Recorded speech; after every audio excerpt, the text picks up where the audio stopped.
Hello, everyone. Welcome to tonight's interfaith discussion. Thank you very much for joining Peace Islands Institute, New York. We have the pleasure of hosting Dr. Bob Roberts from Fort Worth, Texas. Dr. Roberts Jr. is the founder of GlocalNet, a nonprofit dedicated to mobilizing the Church for Transformation in the Public Square, and co-founder of Multi-Faith Neighbors Network, MFNN, a multi-faith organization committed to promoting international religious freedom through intentional cross-cultural relationships. Welcome, Bob. Emery, it is an honor to be with you. I'm so grateful for the invitation to be here. It's a pleasure to have you. I had the pleasure of meeting with you 3-4 years ago. I had the privilege of being invited to be with you at your church at a multi-faith symposium. I was on stage with you. I had the opportunity to say a few words. I remember. I appreciate you taking the time to meet with me and our audience here at the Peace Islands Institute, New York. I'd like to start off with maybe a basic question, but something important for our audience. And we've got, of course, a lot of guests from around the world. If you could give us a definition of what it means to be an evangelical in the modern world. You bet. The word evangelical literally in the Greek means good news. That's it. So an evangelical is a good news Christian at their best. There would be three things that differentiate evangelicals from Catholics and mainline Christians. Number one is a belief in the authority of the Bible. So we are very conservative on our views of the inspiration and the authority of the Bible. Number two would be the divinity, humanity of Jesus, and his salvation for the whole of humanity. So Jesus is the deal with us. He's everything. And then the third thing would be we have a responsibility to share the good news with the whole world, to be a blessing to others. At its best and at its core, that's what an evangelical is and should be. And is there any difference between American evangelicals and those in other parts of the West or really around the world? Not really, not by that definition. So by that definition, an evangelical right where I'm at in Texas, or an evangelical in Indonesia, or even an evangelical in Palestine would be the exact same, no different. What may be different is culture. And sadly, sometimes evangelicals can become politicized. So that can sometimes be a challenge. Okay, thank you for that. It's important, of course, we understand what we're talking about in regards to the topic at hand, and it is about evangelical understanding of interfaith dialogue, engagement, and really cooperation. If you don't mind, Bob, could you please tell us about your own personal spiritual journey as a man of faith and the challenges you have faced? How has the journey led you to engage with non-Christians? Emery, when I was a little boy, I grew up in a pastor's home. So my father is a preacher, and I always wanted to be a missionary. So I wanted to go somewhere around the world and tell people about Jesus. But for different reasons, I didn't do that. And I always had a heart for the world. And our church adopted the country of Vietnam that I had just started. And so we began to work in Vietnam. And through a unique relationship and a conversation, one of the leaders of Vietnam, their child decided they wanted to become a Christian. And so I went to Vietnam to get permission from their parent, who's one of the top leaders, and didn't try to convert this person at all. It was just their decision. And so I explained to him and how they wanted to be baptized. And I totally expected them to say no, but I was at least going to ask on behalf of this person. And he said, yes. And then he said, help me understand what a Christian is, Bob. So we began to talk about Christianity. Then we began to talk about history, because his view of Christianity came with the Catholics coming from France and the oppression that came through Vietnam. And over time, we became very good friends. And he came up with this idea, what if we started bringing doctors and nurses to Vietnam and school teachers, and we began to serve Vietnam? And so we did. It was not anything like I was taught to do missions around the world. We just began to serve the Vietnamese people, and we became very good friends. After 9/11, I was asked to do the exact same thing in Afghanistan by some people. And so I grew out my beard really big. I got on a plane, flew to Pakistan, crossed the border with some Pakistani mercenaries, went to the governor's office. I said, I'm Bob Roberts. I'm a pastor from Texas. I'm not going to preach, pass out tracts, do religious work. I'm here to serve in the name of Jesus. But if somebody asks me about my faith, I will explain it to them. And he looked at me and he started laughing. He said, thank you for being honest. I can work with the man who's honest. So as crazy as it is, that's how I started working in Afghanistan. And then I was introduced to these imams, and I was very afraid, Emory. I thought, there's no way in the world they're going to want to do anything with me. But they were intrigued to meet a Christian. And so we started laughing. We started having fun. It's a crazy story. And the leading tribal leader for this particular part of Afghanistan was my friend. And he said, I'm going to take you and introduce you to some very special imams. Well, I said, no, that's okay. I was afraid. And he said, no, it's okay. Just don't talk. Be very quiet. You will be okay. And so we began to drive across the desert, and he introduced me to all of these imams. And they had never, he said, I want to introduce you to somebody. He's my friend. He's a Christian and he is a pastor. And they did not understand pastor. So he said, he is a Christian imam. And they said, no. And he said, yes. And so do you know what they wanted to do, Emory? They wanted me to explain the Bible to them. So for 3 hours, I explained the Bible. And then they asked, would you be willing to build schools and clinics here with us? I'd never thought about doing a project with an imam, but we did. And we built schools, clinics, and that work continues to the day. Well, the Brookings Institute heard about this Baptist pastor that was friends with Vietnamese communists and Muslims, and they thought it was a joke. But they came and they visited with me, found out it was true, and they asked me to speak at the World Islamic Forum in 2005. And after that, I was asked to be on a think tank with Muslim world leaders, and everything changed. So I was challenged by someone on the group. He said, Bob, you need to reach out to the Muslims in Dallas, Texas. And this was a Saudi prince. And I said, Your Highness, that'd be kind of like you starting a Baptist church in Mecca. I don't know it'd go over real big. And he said, no, but you should try. So I did. And so here's what we did, Emory. We got all these beef ribs from a halal butcher, and we barbecued them Texas style. We expected 200 or 300 Muslims. 2,000 showed up, and it was incredible. And we had the best time, and it was fun. But I got a lot of criticism. We had people leave our church. What are we doing with all of these Muslims? This has never been done in an evangelical church. Why do you have all these Muslims here? They said, you're going to become a Muslim church. And I said, no, Jesus said, love everybody. He even said, if you view them as your enemy, he said, love your enemy. So we have to love them. And so that was the beginning. So we began to work and train other churches how to build bridges to Muslims and then Jews. And it's just exploded.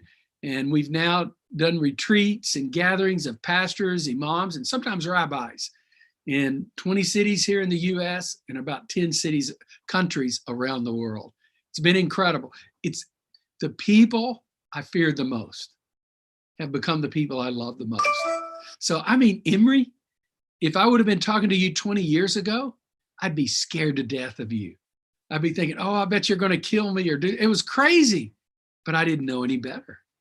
So that's the short version of how it got started. And that's what I do around the world now. I connect evangelical pastors with imams, and I do my best to build bridges.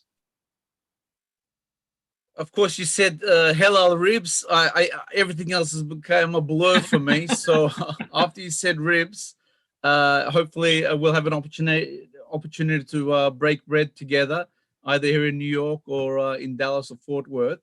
And could you elaborate about your relationship with American imams? I know, and I know personally Imam Majid very well, but you've worked closely with him and others. How has that come along? And there's, of course, the story of the hunting trip that Oh yeah, Imam Majid mentions. yeah, Maybe you could tell us a little bit about that. sure. So I didn't know any imams. I didn't know a mosque, but every time you'd fly into DFW airport, there was a mosque on the southeast corner of the airport.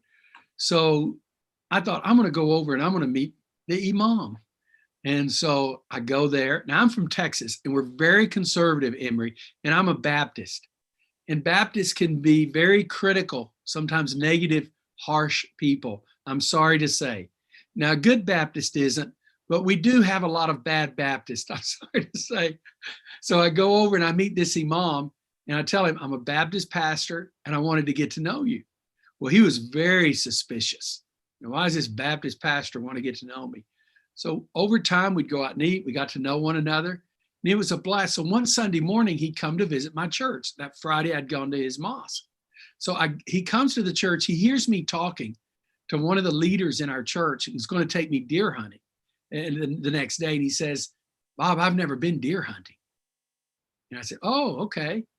I wasn't going to ask him to go deer hunting. I mean, I was nervous about it. I mean, I was afraid we'd get shot or something. And he kept saying he's never been. So finally he said, could I go? Would you take me deer hunting? Well, he has a big beard. He's wearing some Pakistani clothes. And so I finally looked at him and I said, Mom, if I take you to East Texas deer hunting, dressed like you are, running through the woods, yelling Allah Akbar with a 12-gauge shotgun, we're all going to die. Now, if you're willing to put on a t-shirt, a cap, slick your hair back, I'll take you. But otherwise, no way. So I took him.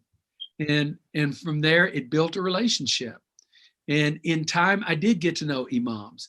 And frankly, I've come to know imams and scholars and sheikhs all over the world. They've become some of my closest friends. Emory, I now probably speak at more gatherings with non-Christians than I do Christians. And I love to speak to Muslims at their events, at the mosque. But I got to know, I think, one of the best friends in life I've ever had. He's not a Christian. He's a Muslim. He's an imam. You know him, Majid. And I met him in Kathmandu. And Pakistan had gotten together with some extremist Muslims.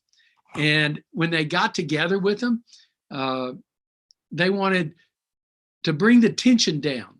And they wanted, so they brought pastors from Pakistan, Catholic priests, and other Muslim minorities together. And me and Majid were sitting there. We got bored stiff. And at the break, I said, Majid, there is nobody that's going to change as a result of this. Well, this is great for diplomats and scholars. So we came up with the idea of what if we had a retreat? And we got all the pastors together with the imams. So we did. And it went over huge. So we took them Dallas to a dude ranch. We took them horseback riding, skeet shooting, fishing. It was incredible. They were afraid to touch the guns. They thought, oh no, the FBI is going to be on us. I said, you're in Texas, you're fine. So I travel the world with Majid until COVID, but I talk to Majid as much as I do anyone every week. Those relationships mean the world to me, and I love them very much. Yes, very important. Thank you for sharing that. Why is it important for evangelicals to be engaging in a non-proselytizing atmosphere? That's a very good question. And you said something very important in a non-proselytizing way. Here's why that's important. Sometimes I'll ask evangelicals, because we believe we ought to tell everybody about Jesus, all right? But let's say somebody doesn't want to be a Christian. Should you still be a friend with that person? And many times an evangelical will say, well, no, I'm going to go on and become friends with somebody else. My response is, no, you should keep being friends with that person. And their response is, well, no, they don't want to become a Christian. Why should I? I say, well, what about your children that are not Christians? What about your parents that are not Christians? What about your friends that are not Christians? Do you stop being friends with them? And they'll say, no. I say, well, you don't show the love of Jesus by only loving Christians. Jesus loved everybody. And so I think, first of all, it's critical to do that because, Emery, it's being true to our faith. Jesus said, love God, love one another. He even took it to an extreme. He said, love your enemy. So, I mean, from God to your enemy, everything else is in between. So we don't get off, they'll say, well, this person hurt us or we're afraid of that person. I don't care. Love them. I think there's another reason too, Emery. What about peacemaking? I mean, there are 2.3 billion Christians in the world, 1.7 billion Muslims in the world. I want to get along. If we don't get along, our sons and daughters, our grandchildren, you're not as old as me. I've got some little grandchildren. If we don't get along, they're going to be at war with one another. I don't want that. I want my kids to grow up and be Christians, but I want them to have friends with Muslims. My little grandson, I've got two grandsons, but about a year ago, one of my grandsons, his mom is involved with all of our work between Muslims and Christians, and she works with ladies. And his name is Moses. And he came home one day all excited because he was going to the iftar. And he said, I can't wait. And he said, I want to be a Muslim because I want to go to all these iftars. And his mom goes, well, if you do that, you can't eat all day long. So he changed his mind, Emery. But here's the reality. He has friends that are children that are Muslims. I want him to grow up being friends. I know Joel Rainey loves you to death. He thinks you hung the moon. I know you respect him. Well, why shouldn't it be that way? Why can't we disagree? Okay, I believe Jesus was God and that he died on the cross for the sins of the world. You don't believe that. Why can't I still be your friend? Why can't you be my friend? What's civility about? What's religious freedom about? And so I think there's tremendous value. I mean, to bring down the tension and also to work for world peace. Here's what I think's happened, Emery. The public square, everybody's there now, just not a few people. And it's global, and it's Twitter, and it's Facebook. And I think the reason we're having these conflicts is used to religion was regional. And so people would relate only to their own religious majority for the most part. That's changed now. I mean, from 2 miles from where I'm at, there's a mosque, there's a church, there's a Catholic church, there's a temple, a Buddhist temple. 5 miles from me, there's a Hindu temple. Every religion is everywhere. So we've got to learn to relate in a positive way. And there's something about people of faith being stronger despite the faith being different. I've had close friends that are observant Catholics, observant Jews, who feel closer to me as an observant Muslim than those that are maybe lax people in their own faith. They can relate to me, I can relate to them by virtue of the fact that we believe in a higher cause, a faith. So observant people can come together around this framework, and I've personally witnessed that, and have been moved by people of faith feeling empathetic, considering me friends. And just as a quick side note, I had the pleasure of addressing a Catholic congregation on Christmas Day as part of their Awesome. as part of the sermon, to be reading passages from the Quran on Mary, and that was a great honor for me and very unique among the various multi-faith, interfaith organizations and programs I've been a part of, and people appreciate that very much. They do, and I agree. I feel the same way. When I'm with a person of faith who loves God, I was just on a Zoom call with some people of different faiths, and it was a rabbi, and he talked about the meaning between, I'm afraid I'm going to say this wrong, Rosh Hashanah, which was Friday, and Sunday, which is the Day of Atonement, Yom Kippur, if I have that right. And he said, it's not about me. It's not about confessing my sins. It's not just about that. It's about us. You know what's crazy, Emery? That spoke to my heart. I mean, here's a rabbi speaking of the fact that it's about us. It impacted my heart. I don't have to agree with everything that he believes. And I also think there's a level of value. I don't know if you've read it or not yet. It'd be cool if you could get him on your program. But Jonathan Sacks, probably the leading Jewish voice in the world, just wrote a book called Morality. It is incredible. And he talks about this, people of faith and the values that we share that we can build society on. You know, there are Muslims who are scary people. We have Christians that are scary people. We don't need to let our faiths be defined by those people that would be scary, divisive, destructive. We need to be defining what it can look like to live in community. Let me also say this. When you're with someone of a different faith, doesn't necessarily make your faith weaker. The research shows it makes your own faith stronger. So when I was sitting one time at an event overseas, I was with a couple of rabbis and a couple of imams, and they started saying, Bob, why do you believe in the Trinity? You know, and I've always had my reasons.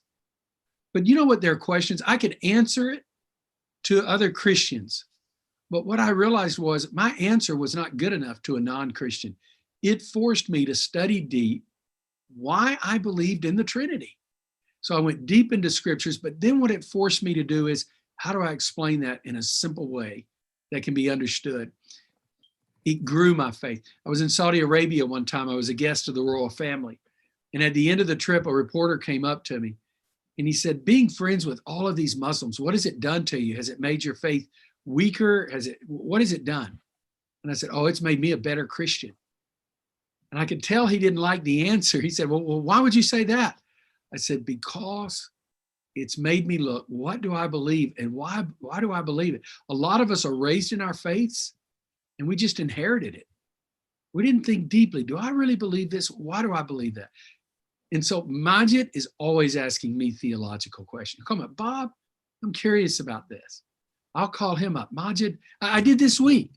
I said, you guys say you believe in the Messiah. What does that mean? The Christian definition of Jesus as the Messiah is the same as the Muslim definition of Messiah. Think about it. I'm in a close relationship with somebody who's a real, live, committed Muslim. I can ask them the question. I love it. And they can give me the answer. And here's what else. I can go back and forth with them and they're not going to get their feelings hurt because they're my friend. He can call me. Sometimes he'll ask me questions. I just die laughing. No, we don't believe that. Who told you that? Well, I read it. Some Muslim told me this. I said, ask a Christian. Don't ask. And I'll tell you what, Majid, I'll always ask you. I won't ask a Christian about your faith. So I think you're right on, Emery. I think it has to be that way. Thank you. Thank you, Bob. Now, of course, there are other evangelicals. You're a pioneer in this regards. How are other evangelicals reacting to what you're doing? Are you getting, if you will, converts among them to your way of thinking, to your way of engaging and cooperating? What are the challenges to reaching out to other evangelicals? Of course, there's similar challenges to within Islam and other faiths, reaching out to those that don't believe in engagement and dialogue. What are the challenges that you're coming across, and how are they reacting? People. I would say, Emery, it's very hard at first. When we started doing it 10 years ago, I was excited when we had that big event. I thought everyone was going to be excited. The next day, I had people send letters and emails and, what are you doing? And why did you let that imam speak in our church? And we're Christians. Why should you do that? And it was very difficult. And I mean, for about a 4 or 5 month period, I was bombarded. And over a 2 or 3 year period, we lost hundreds of people from our church just because we had Muslims in our church building. And it was very difficult. I remember one of our staff members came to church one day upset and said, we've got to quit doing all this Muslim stuff. People are calling us the Muslim church. And that's not true. And I said, no, we can't quit doing this Muslim stuff. It's Jesus stuff. It's loving people. And people give Muslims a hard time. We need to show there's a different way to treat Muslims. And so it was hard at first. It was hard for me. I had to get used to a lot of criticism. You know, at first I tried to respond to everyone. I'd never had anybody attack me like that online, write articles that were negative. I'd never experienced anything like that. And I'll be honest, Emery, it was very painful. I mean, it would keep me up at night. But a couple of things happened. When you read the New Testament, it's nothing new. It happened with Jesus for loving people. It happened with Paul for loving the Gentiles. And part of following Jesus is not just the suffering that people who want to reject Jesus bring upon you, but there's also a suffering that happens when you love people that are not your tribe or your people, and your own tribe shoots at you. I remember not long ago, a pastor called me and said, Bob, I expected Muslims to give me a hard time when I reached out. When I went over the bridge, I expected the arrows to come from the Muslims. I didn't know I'd get shot in the rear end so much because people were, trying to take him out. So it was hard, but a couple of things have happened. I was in so deep, I couldn't quit. I would like to say I was so noble, I just kept on, but I was in too deep. I couldn't go back. I had to keep swimming or die. And what I didn't realize is how many other pastors were watching that, especially young pastors. And after 2 or 3 years, they started calling me, how do you do this? And they didn't want to do anything at their church. They said, how can I meet an imam? Would they talk to me? Bob, would you call an imam and set it up? And so, Emery, what happened was, in a very real way, all these young pastors, and even, I'm 62, even pastors, they're mid-40s and down, they know something is wrong. And they don't want to be a part of this hate. It's bad for us. The hate, it does not help the Muslim, but it destroys us because it's a rejection of our faith in the way that Jesus lived his life. And so it became easier in time. And I would say things have been moving in a positive direction. I'm sorry to say, probably in the last year, it started getting bad again. And I think it's one of those things when you get into this work, I've told people many years because I've been involved in race relations and we integrated our church many years ago. I think dealing with Islamophobia and racism is the same thing. It's about hating somebody that's different from you. And you have got to push back on that. But here's what else I would say. The rewards are incredible. The same time I'm doing this at home, I didn't realize, constantly I'd be asked to speak at events in the Muslim world around the world, and their news media would do stories on me. It was always in the native languages. I never knew what was being said. I would just go, and I'd see myself on the news, but they were translating, so I didn't understand that. But what was happening, the Middle East and the Near East was hearing about it. And it got to where all these Muslims became friends of mine, and they'd start writing me, and I'd get invited to speak at more things. And I remember about 2 years ago, I was going to speak at this big event with hundreds of Muslims in the Middle East. And I walked in the room, and all of a sudden I was mobbed by a bunch of imams. They said, "Are you Bob Roberts?" I said, "Yes." And all of these Muslims came around, and they were crying, and they were hugging me, and they were thanking me. And they were saying, this guy, "Over here, Ahmed, this is the pastor who stood up for the Muslims, who lost all of his church members." And they're all thanking me. And do you know what it did? It's opened up the world for me to work in Pakistan and Uzbekistan and Kazakhstan and all over the world. I'm going to countries all the time. And so sometimes the pain and the suffering that we go through winds up going far beyond. I didn't plan on doing that, not anything global, but look at what's happened. And so it just made a massive difference, Emery. Well, that's very, very, very important. Just in regards to the training, what's covered when you bring together imams and evangelicals? Do they come together, or are they trained separately? What are the fundamentals that you approach in regards to training these two divergent and diverse communities? Here's what's crazy. Imam Majid recruits the imams, and I recruit the evangelical pastors. And most of them, it's the first time the pastors have ever met an imam. And most of the time, it's the first time an imam has ever met an evangelical pastor. So a lot of times, all the imams will sit on one side of the room and the pastors on the other side of the room. And they'll see me and Majid standing in front of them. We talk together, we facilitate together, and they'll see us doing it, and they're shocked. We were in Uzbekistan back in November, and the imams went up to Majid at the break and said, "You laugh with him, you're his friend. I mean, is this normal? We've never seen this before. How can you be friend with him?" And he was saying, "Well, it's okay." And he was explaining to them the Prophet Muhammad was friends with Christians and Jews and so forth. And the same time he's dealing with that, I'm dealing with the exact same thing with the pastors. "Bob, why are you friends with those imams? They persecute us. Why do you like them? Don't you know this? And you act like he's a good man." I said, "He is a good man, and he's my friend." "Well, what do you mean? Don't you believe what Jesus teaches?" I said, "Yes." Now think about this. Our friendship made them question what we believed. Now, what's wrong with that? If you're friends with somebody different from you, then you must not believe what the tribe believes. That's bad belief. At the first day, no one is talking. By the third day, everyone is laughing. They're friends. They're doing things together. They're making plans for after the retreat. Now, what happens in that period? Did they change because I found a verse to show the evangelicals and it changed their mind, and we told them new things about Islam that calmed them down?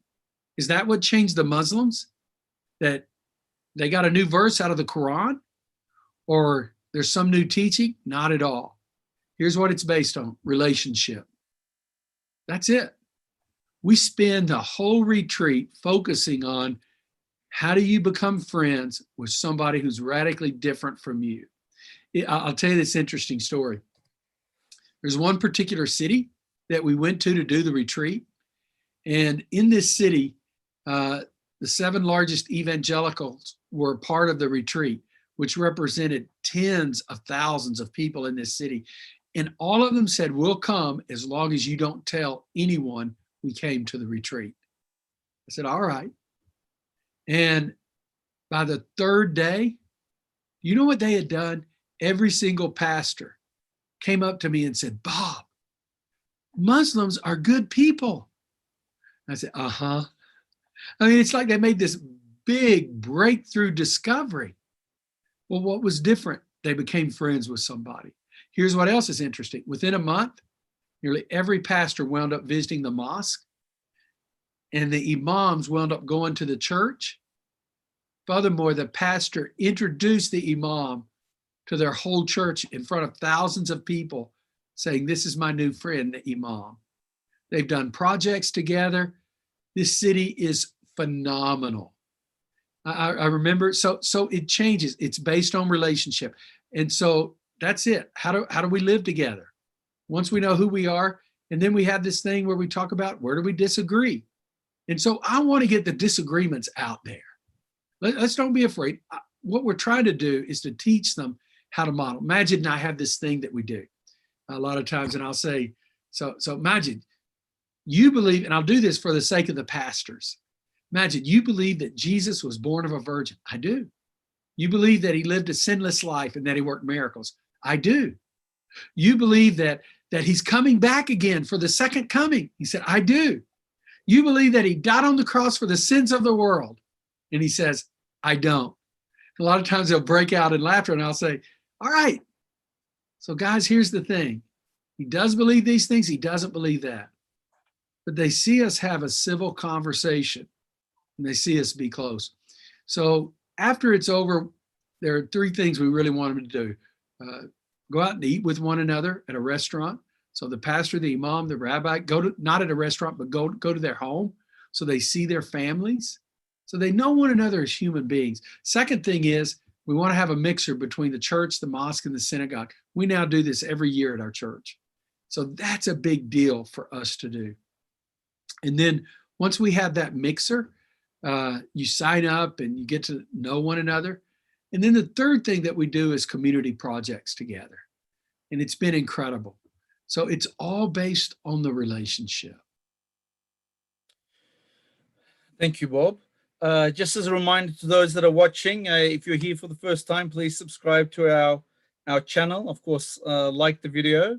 You hit that bell there below the footage, and ask your questions in the chat. After a few more questions from myself, I'll be taking questions from the chat screen, which is to the right of the YouTube stream. So again, ask your questions.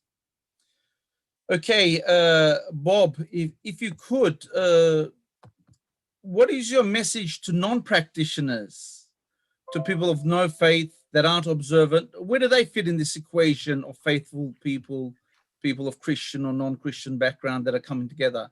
What's your message to them? Now, that is a good question, Emery. I've not had a message to them, but here's what happens. We wound up with atheists and agnostics who hear about these events. They come to them. It shocked me at first. Why would they even come to them? They don't believe in God.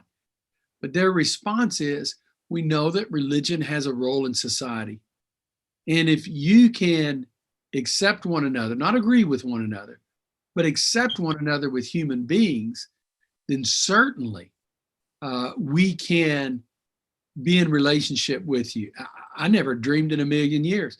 You know, Emery, there's also something else. The biggest challenge that we have, the fastest growing religion in the world, I'm being told, it's non-belief. And that's something we should be concerned about because our values come from our faith. Jonathan Sacks, I think I mentioned it to you, just wrote the book called Morality. And in that book, he had a conversation with a famous atheist. I wish I could think of his name right now, but I've actually read the guy, one or two of his books. But they were, I think it was Dawkins. Yeah, Richard Dawkins. And Sacks and Dawkins were talking. And the idea of hearing God's voice and believing in God and his presence in our life, that's what gives us our morals and our sense of right and wrong. And Richard Dawkins said, well, you know, they're friends. And he said, well, here's the thing, Rabbi Sacks.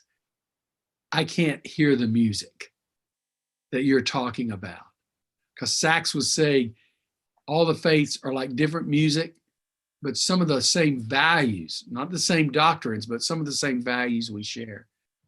And Sacks said, no, Richard, it's not that you can't hear the music. It's just that you're tone deaf. I love that because it's the idea that if we don't respect one another, and you know, even people who are agnostics and secularists all would agree that our morals come from our faith historically. I mean, the 10 Commandments have impacted all of us. And so I think it's important also, I think one of the reasons people are turning away from faith is because people are too heavy with the faith in particular countries. I've seen it in America with people that have, you know, evangelicalism just driven and pushed down their throats. They reject it. There's a Middle Eastern country I know of where there's a massive growth of Christians right now. And the truth of the matter is that it's a Muslim majority country. Why is that happening? And a lot of it's because Islam is not pushed as a faith of the heart and of the head, but you're born, you got to believe this. If you don't, and here's what it means. And it's a very rigid form of Islam. And a lot of those people that are becoming Christians, it's not that they left Islam to become a Christian. They left Islam many years ago because of the rigidity in this particular country where they were at. Now, why is that important to us? Because I think all religions can have that tendency. And I think what we have to do in the world that we live in, we've got to give a beautiful picture of what it means to follow God. I love talking to you, Emery. I like your smile. I like your warmth. Are you from England? You sounds like you have an English accent. Not quite. I'm Australian. That's it. That's it. And I know I you always get English, but I persevere despite the fact that people say I'm English. Okay, I'm sorry. And I know I've been to Australia many times. Don't be angry. I can't tell the difference between the Aussie accent and the English accent. But, you know, when you think about it, you're giving a very positive image to evangelicals. Your warmth, the way you handle yourself. That's what I'm trying to do with Muslims. Very good. We should exchange more notes over halal ribs, hopefully, soon. Now, I'm going to take some questions from the audience. Actually, let me ask you one more. Sure. We've got a few questions. What can people watching this be doing in their local communities? Not everyone's either evangelical or Muslim. They may be people of faith. They belong to a local parish or a local congregation. What's the message for them? What should be the big takeaway for them? What should they be doing in their local communities? Reach out to somebody different from you. Find, if you're white like me, find the biggest minority that's there, the smallest minority, and get to know that person. You know, when somebody's a minority, they wait to be spoken to. They don't want to be rejected. So I would say, if you're white like me, the onus is on you. Take the initiative. They'll be shocked, and just say, "Hey, I'm Bob Roberts, and I wanted to get to know you." You know, something I do when I'm walking in my there's a park behind me, and sometimes I'll see somebody and they look very serious or disturbed, and sometimes it may be a woman who's a Muslim with their headscarf, or a man, or I don't know what's going on with them, but I'll just tell them, "Can I pray for you? Is there anything," I pray, "is there anything you would like for me to pray for you about?" Do you know how disarming that is? I mean, you would think, boy, that would scare people to death. They go, "I would love for you to pray for me." And I don't always do it right there, but I'll say, "All right, what do you want to pray for me about?" And so they'll tell me and I'll pray for them. All I'm saying is reach out. Now, here's what I would also say. If you're a minority, do the same thing. Cook some cookies. You know, just say, I just wanted to get to know you, whether it's at work, but find someone different and just tell them, you know, I really don't know a Christian. I would like to understand what a Christian is. Help me understand things. When you ask somebody for help, you find out a whole lot about that person really quick. And you're not asking, pay my bills or whatever, just to say, "I'm new here," or "I've been here a while, but I've never known a Christian. I would just like to have some conversations." Most people will be excited that you asked them. It's that simple. Go out to eat lunch with someone. Sometimes I've had Christians say, "Well, I don't know what halal is or kosher is. And what if I take them somewhere it's not?" Well, just ask them. They're not going to get upset. So I think it's important at the most basic level that you build personal relationships with someone different from you, whether it's your neighborhood or work, wherever it is. Everybody can do that. You know what's funny? I'm viewed as an expert on Muslims. I am not. I get on all these programs and stuff, and I speak at universities. I am no expert on Muslims. I'm always having to read books and learn. I'm just friends with a lot of Muslims, and the same is true for everybody. So go ahead, and you know what? You will do things wrong. I have, and people will be forgiving. You know, I remember I didn't know about pork. I mean, I didn't think. And so I went to a barbecue place. I took this imam with me, and I thought, "Oh no." I said, "I'm sorry, they don't have beef pork here." Well, he wound up just eating some vegetables. Did he get mad at me? No, not at all. And so there wasn't any other restaurant around. So people don't get upset. Yes, very, very important words there. Now I'm going to ask some of the questions that we have from the chat forum there. Jeff Corter, or Corter, says the following: "Thank you for persevering with your ministry, Bob. It's sad that there are so many who do not understand the clear commandments of God to love one another." It is sad. And there's some very basic understandings that we have about civility and humanity. I would just say, as a Christian, I believe everybody is created in the image of God. And when I look at people who are Muslims or Jews or atheists or whatever, the first thing I see is somebody created in the image of God. And that's very important to never forget. Somebody else has asked, how could we make sure that it is already time in America that we move from religious tolerance to religious pluralism? How do we tell this to exclusivist communities among Christians and Muslims? You've partially answered this, but would you like to add? I think that is a fantastic question. Let me recommend a book by Miroslav Volf. It's called Flourishing. And Muslims and Christians are exclusivist in many ways. And here's why I get evangelicals involved. We are the exclusivist. And so the idea is we would never go to interfaith things because we didn't want to be laughed at or viewed as bigots or negative. So what I tried to do was to find a way, how could I get them in the conversation so they could build bridges together with one another? And so I think two things have to happen. I think it's still about relationships. We teach this thing to pastors and imams when they come together, a principle we call one conversation.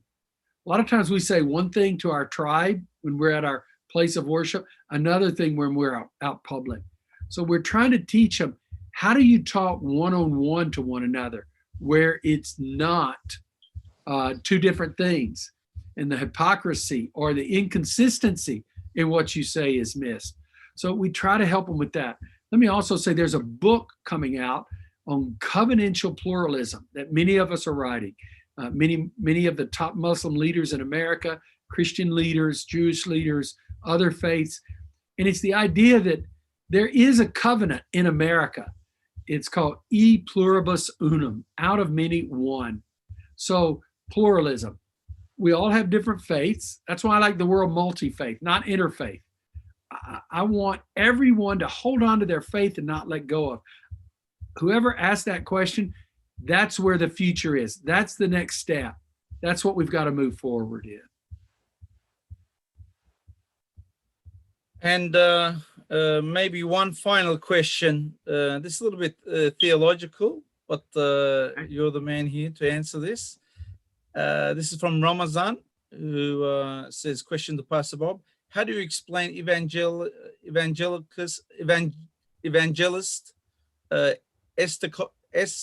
eschatology to Muslims? That's a hard one. But let me tell you what I believe about the second coming of Jesus. There are so many views about this. Here's the only thing we know for sure. Jesus is coming back to set all things right. You know, this concept, as Muslims and Jews and Christians, there may be some differences, but for the most part, we all believe that God is in heaven. And we also believe that he's also active at work on earth, but that when we go to heaven, we are with him and we are with other believers. We believe that what the second coming is about is when Jesus comes to set all things right and to be with him the rest of eternity, and for us to be perfected. Now, the problem with that is some Christians get into some crazy views of the second coming of Jesus, that he can't come back until these things happen. and then he can only come back after 7 years. And then at the end of that 7 years, it's 1,000 years, and then it gets complicated. And the most conservative theologians all disagree on how it happens. So here's my conclusion. Speculative theology should not be something that the church focuses on, because often it divides us. We should focus on core, simple theology. What do we know? Jesus is coming back and he loves everybody. So what does that mean for us? Here's what it means. Emery, between now and then, I'm supposed to love everybody with all my heart. I'm supposed to be a peacemaker, and I'm supposed to barbecue you some halal ribs, Texas style, for you to come to my home. And so we got to do that. You're muted, Emery. I think you're on mute. Yes, my apologies. I'm glad you finished that sentence. For a moment, I thought you were going to say, I'm going to barbecue you and stop. No, I won't do that. That's the misunderstanding. Obviously, we overcome. We're not here to barbecue one another. We're here to barbecue for one another. That's it. If that's a positive note, I think we're going to end on that. Of course, the importance of breaking bread together is a critical way of bringing people together. It's a great excuse to bring people together. Just this Ramadan, my family and I, of course, we're all in lockdown. The first day of Ramadan was a Friday, and we broke bread together, both our breaking of our fast, and we shared with a Jewish family, and they shared in their Shabbat dinner with us online, as difficult as that is. So my family sat around a computer screen like we are doing now, like many of us are doing. And we shared in our meal, both within the family and between families, and spoke about our respective traditions and what iftar means during Ramadan, and what, of course, Shabbat means on a weekly basis. So, of course, humor aside, we love our ribs, but these are excuses, and these are really opportunities for us to come together. I want to thank you, Bob, for taking the time. I want to thank the audience. We've got a diverse audience from around the world. Just as a reminder to those that are new, we've got links in the chat box.